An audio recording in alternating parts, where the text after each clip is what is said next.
शांति के लिए, बिना शांति के सुख कहाँ। तो शांति के लिए नारद, सनक, सनंदन, सनत कुमार और सनातन, ये चारों ऋषि अभी भी हैं, सुनते हैं।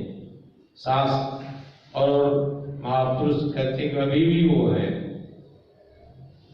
ये चारों ऋषि बाल रूप में ही हैं।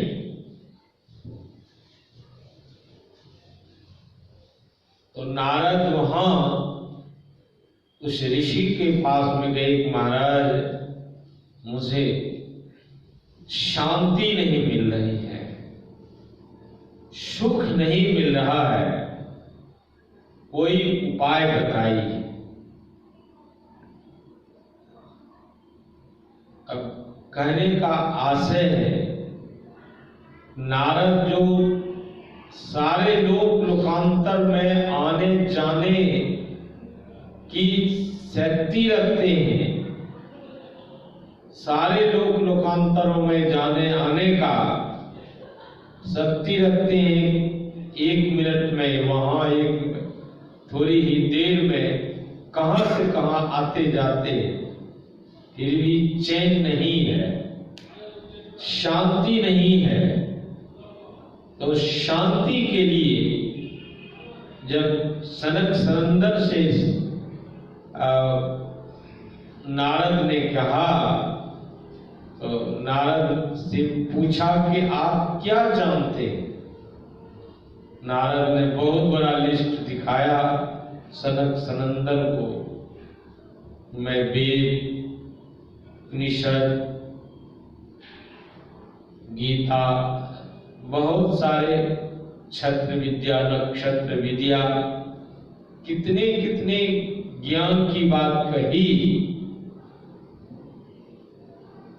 बोले इतना आपके पास में ज्ञान है, इतनी शक्ति है, लेकिन शांति क्यों नहीं है? इसलिए कि आपने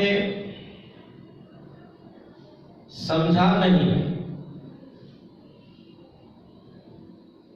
सनक सनंदन ने नारद से कहा कि सब छोड़ के आइए, सब छोड़ के आइए, तब मैं शांति की बात करूंगा, शांति का उपदेश सुनाऊंगा।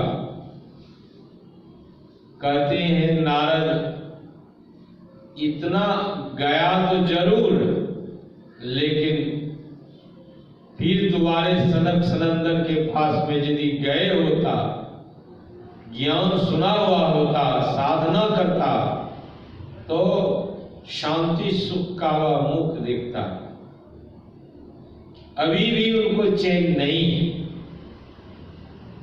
चाहे वह देव शरीर हो, मानव शरीर हो, पशु पक्षी वाला शरीर हो, कीट पतंग का शरीर हो, सभी दुखी। तन धर सुखिया कोई न देखा, जो देखा सो दुखिया, कबीर साहब ने कहा। गुरुदेव कहते हैं तन सुख मन सुख। तन के सुख से कोई अपने को सुखी समझता है तो यह भूल है।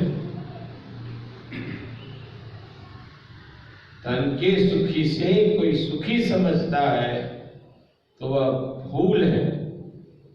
और यह तन का सुख जब होता है, मन का सुख होता है, और तन का सुख मन का सुख होता है, और संसार वैभव का सुख होता है, तो व्यक्ति इतरा जाता है। व्यक्ति इतरा जाता है, इठलाने लग जाता है कि मेरा जैसा कौन है। हमारे संत सेवी परमहंस जी महाराज सुनाते थे।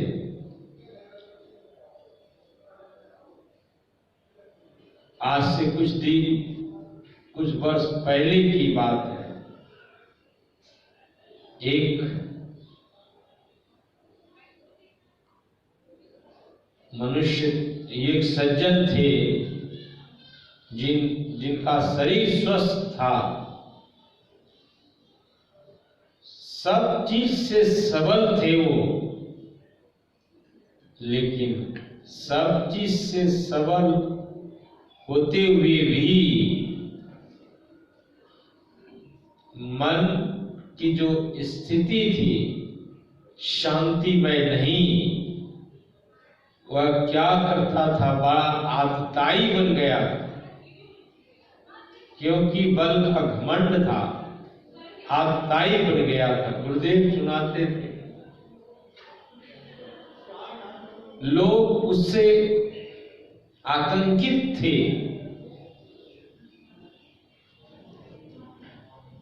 लोगों ने सोचा, वहां के जितने भी लोग थे सबों ने सोचा कि ये तो बहुत आतंक मचाए हुआ है, इसलिए कि इसको तन बल है, धन बल है, मन बल कहिए, मन बल भी है, इस कारण यह इतना इतराए हुआ है, बहुत लोगों को कष्ट देता है। लोगों ने सबने आपस में विचार किया और सुनता किसी का नहीं था। लोगों ने विचार किया कि इसको क्या किया जाए, तो सब बैठकर विचार किया कि जिधर जावे, जिसके दरवाजे पर जावे, तो उनको पहलवान की संज्ञा मिला हुआ था। तो जिधर जावे कहते, पहलवान साहब आप बहुत कमजोर होते जा रहे हैं, क्या बात है, खाने पीने को ठीक ठाक से नहीं मिलता है क्या? इसी तरह से जिधर जावे उधर के लोग ही उसको इस तरह से कहते थे। कहते कहते उसके अंदर में भ्रम ढूक गया कि सही में मैं कमजोर हो रहा हूं, मैं सही में कमजोर हो रहा हूं। और क्या हुआ, वह स्वस्थ शरीर था, सबल थे, धन बल भी था, जनबल भी था, लेकिन भ्रम के कारण वह क्या है, अब उसका शरीर बल घटने लग गया, धन बल भी घटने लग गया, मन बल भी घटने लग गया, दुखी हो गया। और इस तरह से दुखी होकर उनका जीवन समाप्त हो गया। कहने का भाव है कि ज्ञान के अभाव में, या ज्ञान के अभाव में, यह तन का सुख भी ठीक बेकार है, मन का सुख भी और इंद्रिय सुख भी संत महात्माओं के ख्याल में ज्ञान के अभाव में यह दुख सा है। यदि ज्ञान हो जाए, यदि महापुरुषों के उत्तम ज्ञान मिल जाए, तो वही व्यक्ति शरीर में शक्ति नहीं है। यदि उनको ज्ञान है तो प्रभु पर आश्रित है, गुरु पर अपने को निछावर किए हुआ है, तो शरीर बल नहीं है, फिर भी वह आनंदित सुखी है। तो इसलिए ज्ञान की आवश्यकता है, गुरुदेव बहुत सारे महात्माओं लोगों ने सुनाते आए, तन सुख मन सुख इंद्रिय सुख सब दुख तजी दे विषय दुखदाई भ्रम खाई हो भाई। तन नव द्वार हो रामा अति ही मलिन हो ठामा। त्यागी चढ़ो दसन द्वार सुख पाओ रे भाई। त्यागी चढ़ो, ये 9 जो द्वार है मलिन द्वार है, 2 आंख के, 2 कान के, 2 नाक के, मुंह के और मल मूत्र विसर्जन करने के, ये जो 9 द्वार है,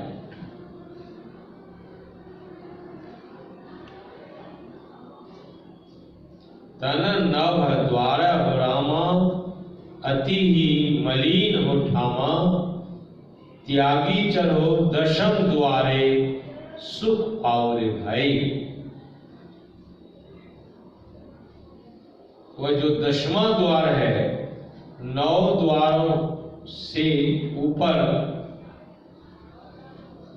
जो 10वां द्वार है, एक दरवाजा है जिसको सुषमना कहते हैं, तिल द्वार कहते हैं।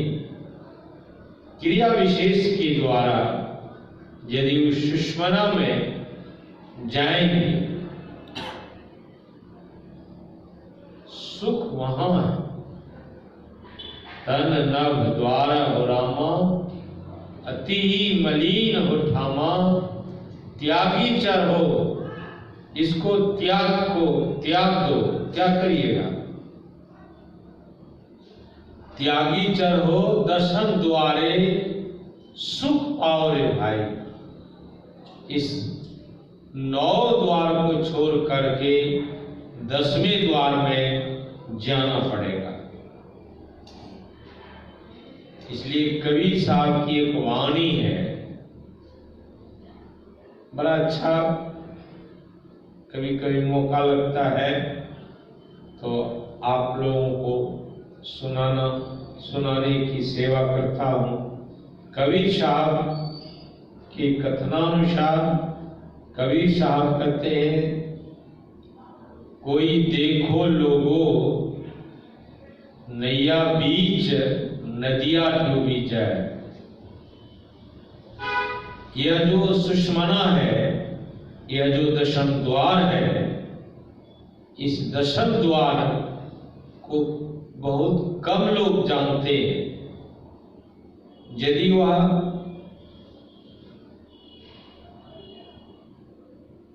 कैसे जानते हैं? श्रवण ज्ञान से, जानने से काम नहीं चलता है। सुषमना 10वां द्वार करते रहे, लेकिन उसका भेद नहीं जाने तो नहीं समझ में आएगा।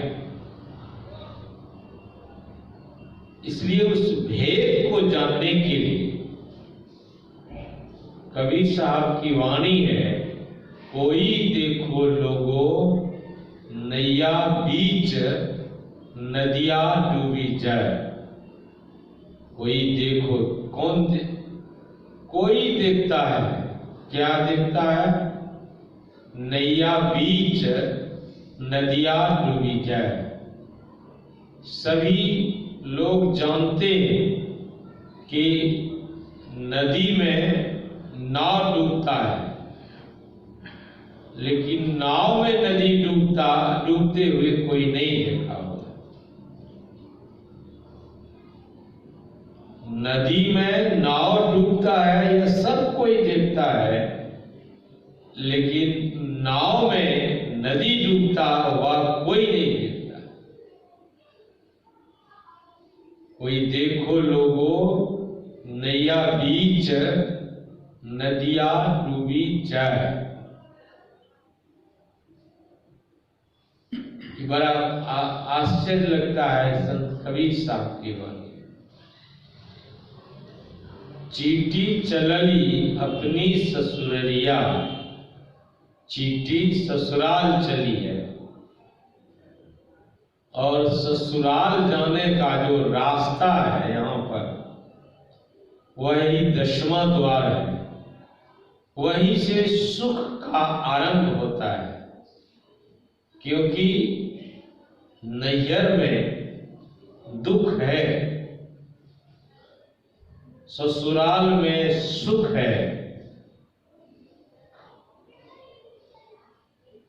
नैहर में दुख है, ससुराल में सुख है। महापुरुष लोग कहते हैं कि ससुराल जाना चाहिए, और वह ससुराल कहाँ है?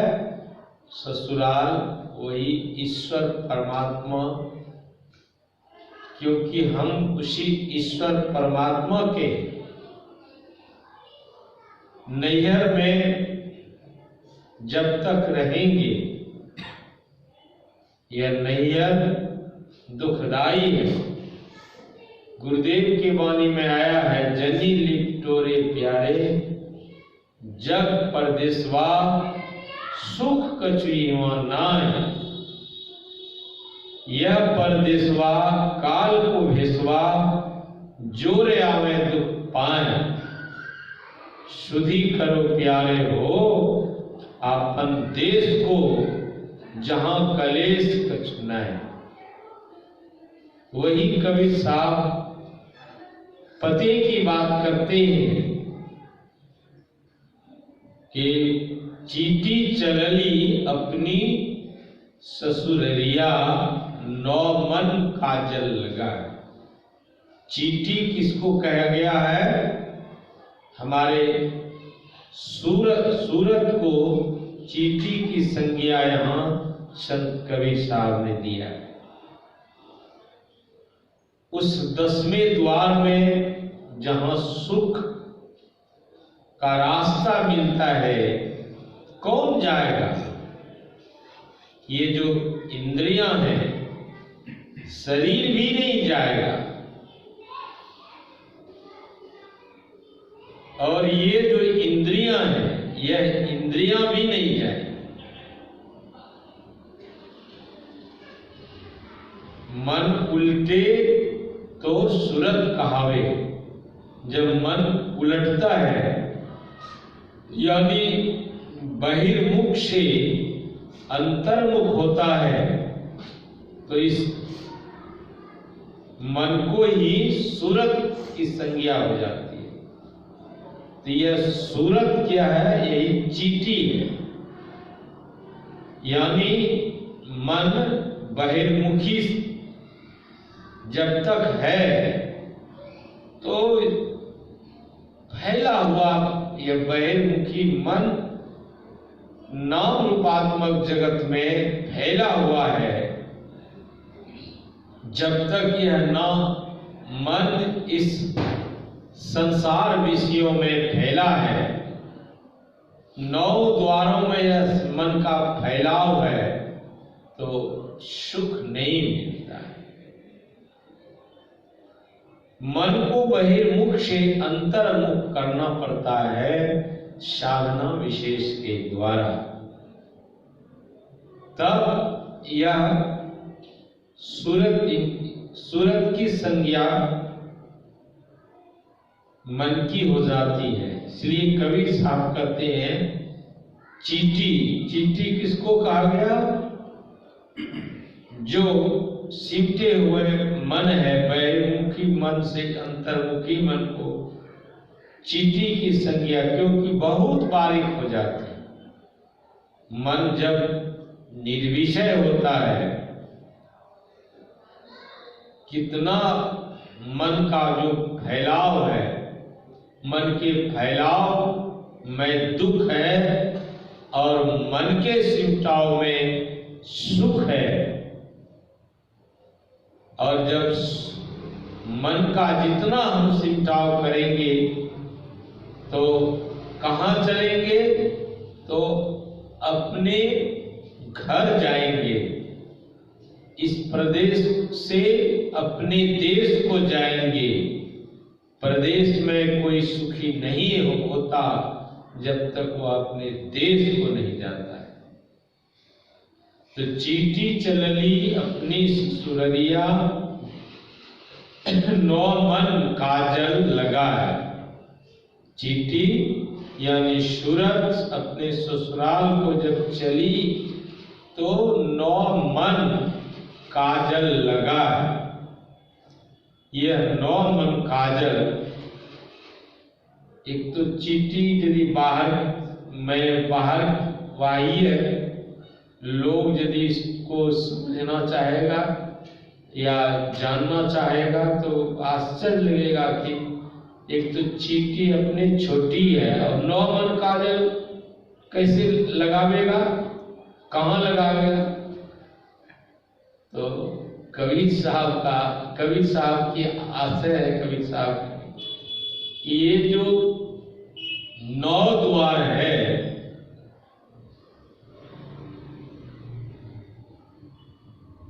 यदि आप ससुराल को जाना चाहते हैं, सुख पाना चाहते हैं, शांति रूप सर्वेश्वर के तरफ जाना चाहते हैं, तो क्या करना पड़ेगा?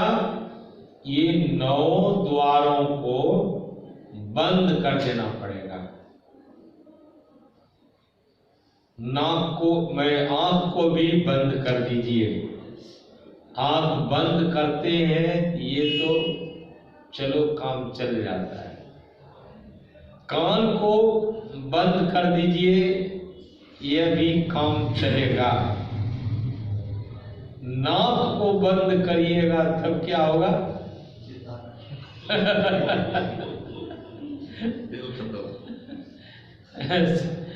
नाक को यदि बंद कर देते हैं तो आपके शरीर की जो धड़कन है यानी क्रिया है वह मुश्किल में हो जाएगा, आप मरणासन्न हो जाएंगे। तो नाक, यहाँ कहते हैं कि नाक को भी बंद कर दीजिए। ये काजल है ना, मुंह तो हम बंद कर सकते हैं,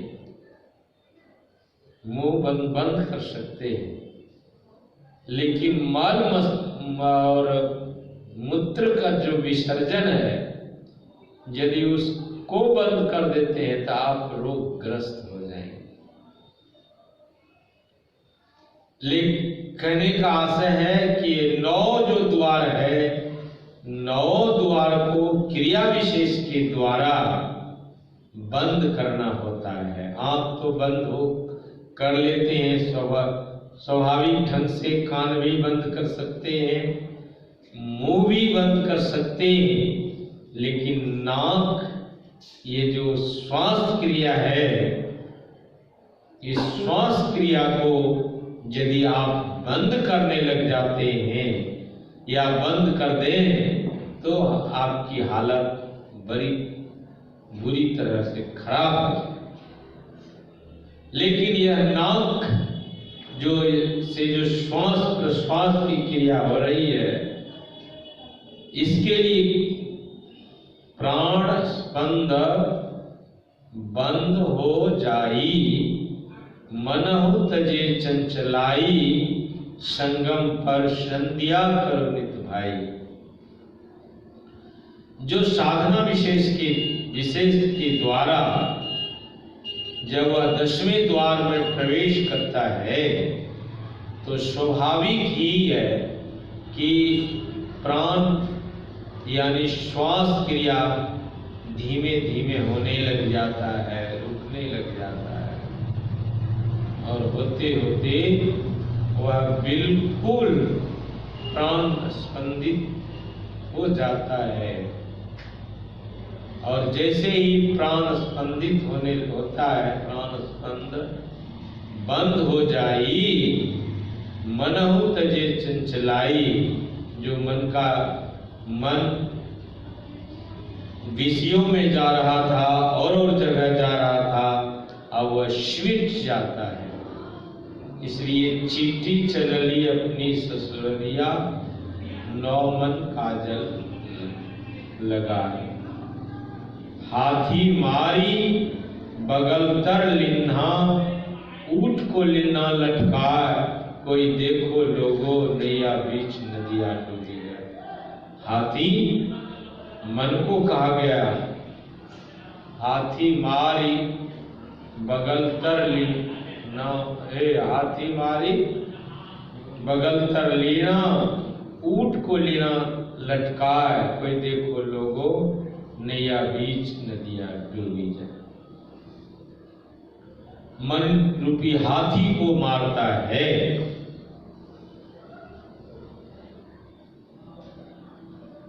गोस्वामी जी के विनय पत्रिका में है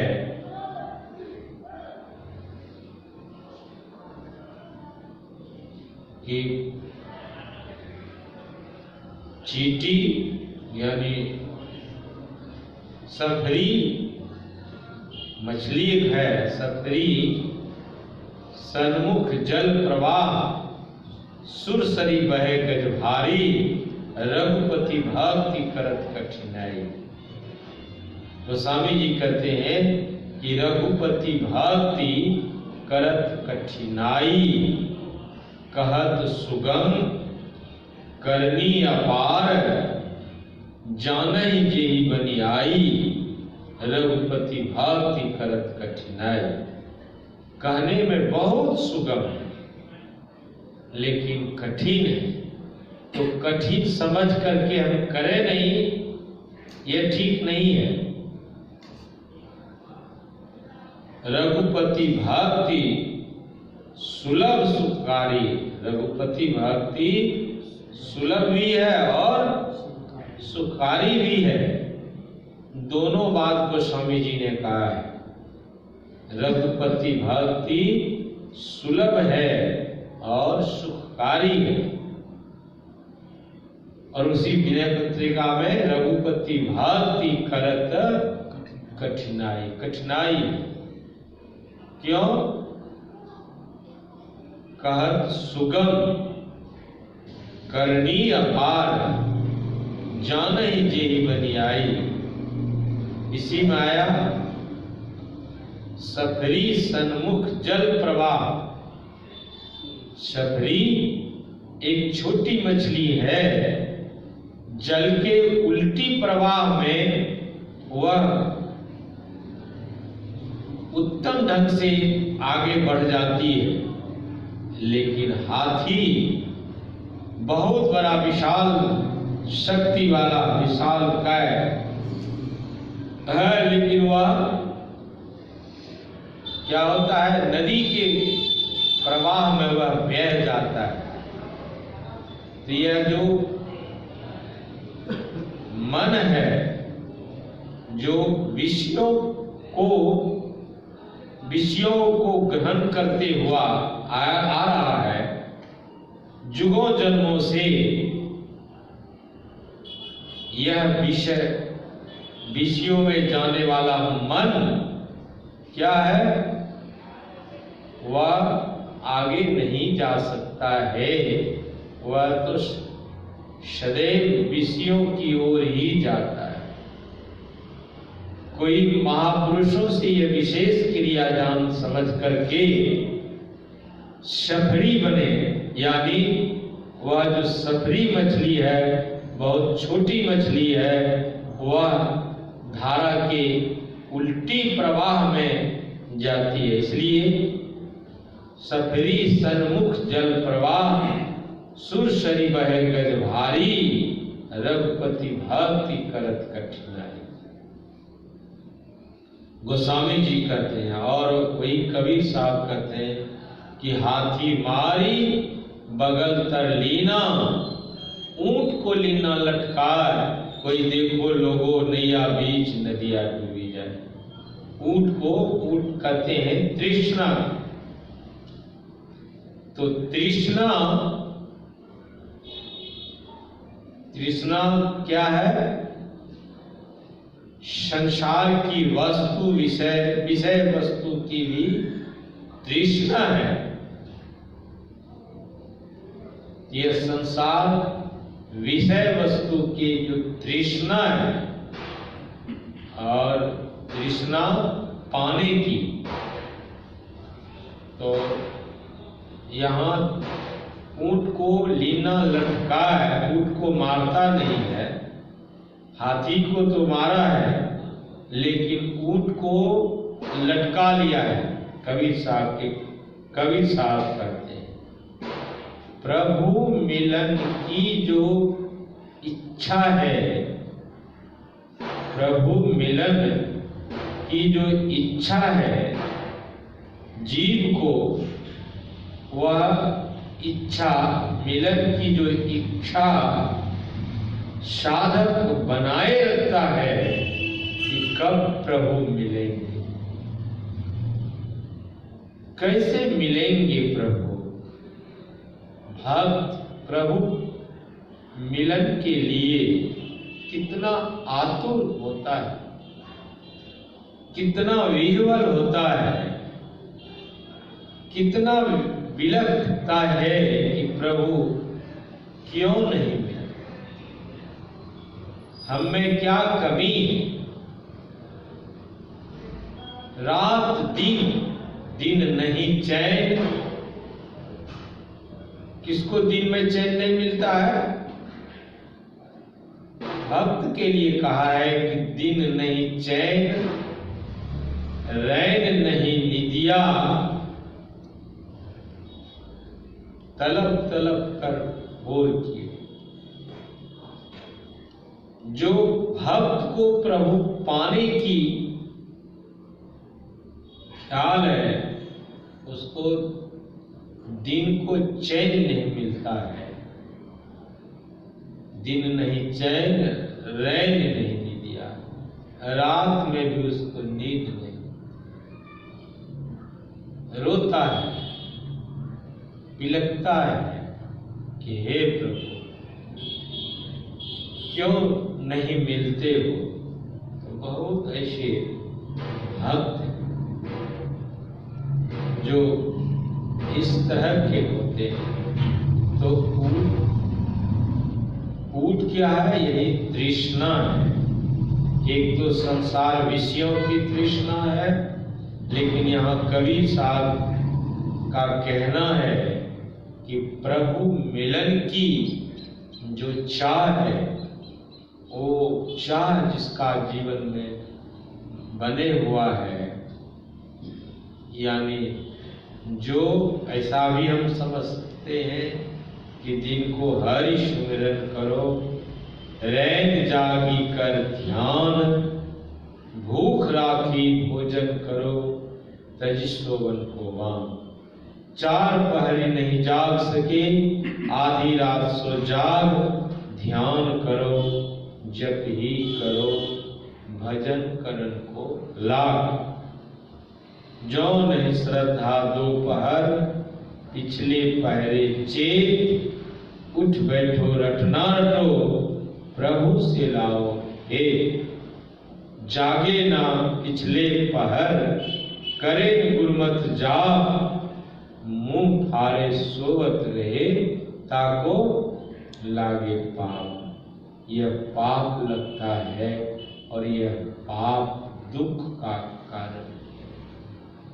यह जो पाप है, जन्म जन्म, यही जन्म जन्म का कारण, आवागमन का जो खेल है, इसी कारण है। किस कारण है? यह आवागमन में आने जाने का जो चक्र है, वह क्या है? पाप है। हम लोग इसलिए महापुरुष लोग कहते हैं, जो करे न पिछले पहर, करे गुरुमत जाप, मुंह भारे सोवत रहे, ताको लागे पाप। जो 8-10 बजे दिन तक सोया रहता है, उसी को तो पाप लगता है। और यह पाप आवागमन का चक्र से छुड़ा नहीं सकता है। इसलिए आवागमन के चक्र से छूटना चाहते हैं तो आप में ये दिन को हरिस्मरण करो। चलते फिरते खाते पीते हर क्षण हर समय साधक को भक्त को जप करने की आदत लगानी चाहिए, भजन करना चाहिए समय समय पर। तो यही जीवन का सार है। बोलिए प्रेम से श्री सद्गुरु